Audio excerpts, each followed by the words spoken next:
The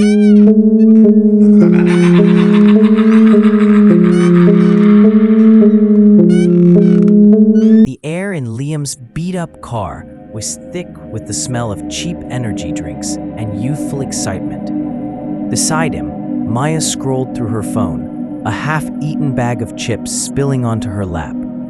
In the back, Chloe and Noah were deep in a debate about the best horror movie, while Sam, ever the quiet observer, stared out the window, a faint smile playing on his lips. 5 college friends escaping the pressure of exams for a weekend camping trip in the infamous Blackwood Forest. Seriously, Noah, the Babadook is not scary at all, Chloe scoffed, adjusting her floral headband. It's psychological horror, Chloe, much deeper than your slasher flicks, Noah retorted, his voice rising over the road noise. Liam just laughed. Whatever scares you, just don't wake me up screaming in the middle of the night. They arrived as the sunset painted the sky in shades of deep purple and orange. Blackwood Forest lived up to its name, the Trit. The trees were ancient and gnarled, their branches forming a dense canopy that blocked out much of the fading light. A shiver, not entirely from the cool evening air, ran down Liam's spine. Setting up camp was a chaotic, laughter-filled affair. Tents were pitched crookedly. The fire sputtered to life with difficulty. And dinner ended up being burnt marshmallows and instant noodles. As darkness fell completely, the sounds of the forest amplified. The rustle of unseen creatures, the whisper of wind through the leaves. And something else, something subtle and unsettling, like a distant, rhythmic chant.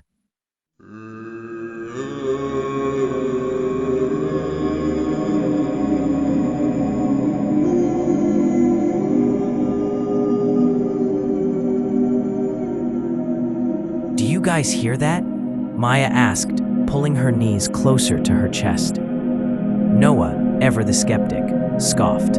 Probably just some weird animals, or maybe someone else camping out here. But the chanting grew clearer, a low, guttural drone that seemed to vibrate in the air around them. The playful chatter died down, replaced by a tense silence. The warmth of the fire was no longer comforting, but a beacon in the encroaching darkness. Suddenly, the chanting stopped. An eerie silence fell, broken only by their own frantic heartbeats. Then, from the deepest shadows of the forest, figures emerged. They wore cloaks, their faces obscured by deep hoods. There were at least a dozen of them, moving with a disturbing, synchronized precision. 2 of them carried torches, and the rest carried knives. "Who are you?" Liam stammered, scrambling to his feet. A useless branch clutched in his hand. No answer. The figures simply advanced, a silent, menacing tide. Panic erupted, raw and primal. "Run!" Chloe screamed, but it was too late. The cultists moved with startling speed. Before they could react, the friends were overpowered. Strong hands seized them, muffling their cries. A rough burlap sack was pulled over Liam's head, plunging him into choking darkness. He heard the muffled screams of his friends, the sounds of a struggle, and then silence. Liam awoke to a throbbing headache and the smell of damp earth and something acrid, like burnt offerings. He was lying on a cold stone floor.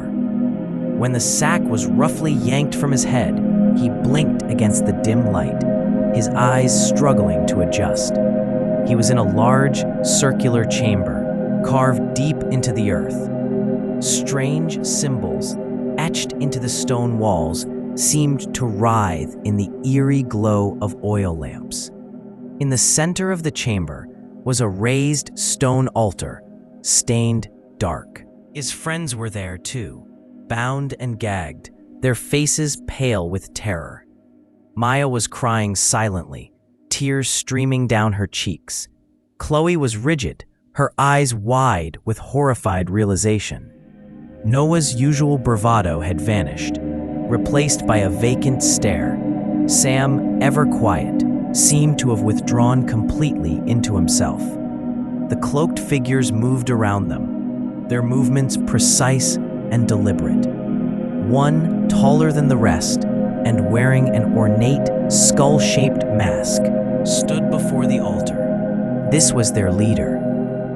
The leader began to chant in a harsh, ancient language that grated on Liam's ears. The other cultists joined in, their voices rising in a horrific crescendo. Liam's stomach churned as he understood. This wasn't a random attack. This was a ritual. The hours that followed blurred into a horrifying tapestry of pain and torment. They were all stripped naked and separated, each subjected to their own private hell. Liam was forced to watch as the cultists carved symbols into Chloe's arm and stomach, her muffled screams tearing at his soul. He saw the cold, calculated cruelty in their eyes as they forced Noah to whip Maya, the cultists whispering strange incantations in his ear until Noah's own eyes clouded over with a terrifying emptiness. Maya, sweet and vibrant Maya, was beaten and flogged by her own friend, screaming in agony until she was a trembling, broken mess. Ever the quiet one seemed to be of particular interest to the cultists, their whispers around him more intense, their touches more scrutinizing. Liam saw one of the cloaked figures hand Sam a knife and whisper in his ear. Then he noticed they had unbound him. Sam walked towards Liam, crying, saying, "I'm sorry, Liam, I'm sorry." And then Sam began to stab Liam, a flurry of brutal, successive strikes. Liam's own torment was a brutal, agonizing process. They had used his friend against him. They denied them all water, food, and sleep, pushing them to the brink of delirium. But the worst was yet to come. After Liam was killed, there were the pained moans of Maya and the hollow sobs of Chloe.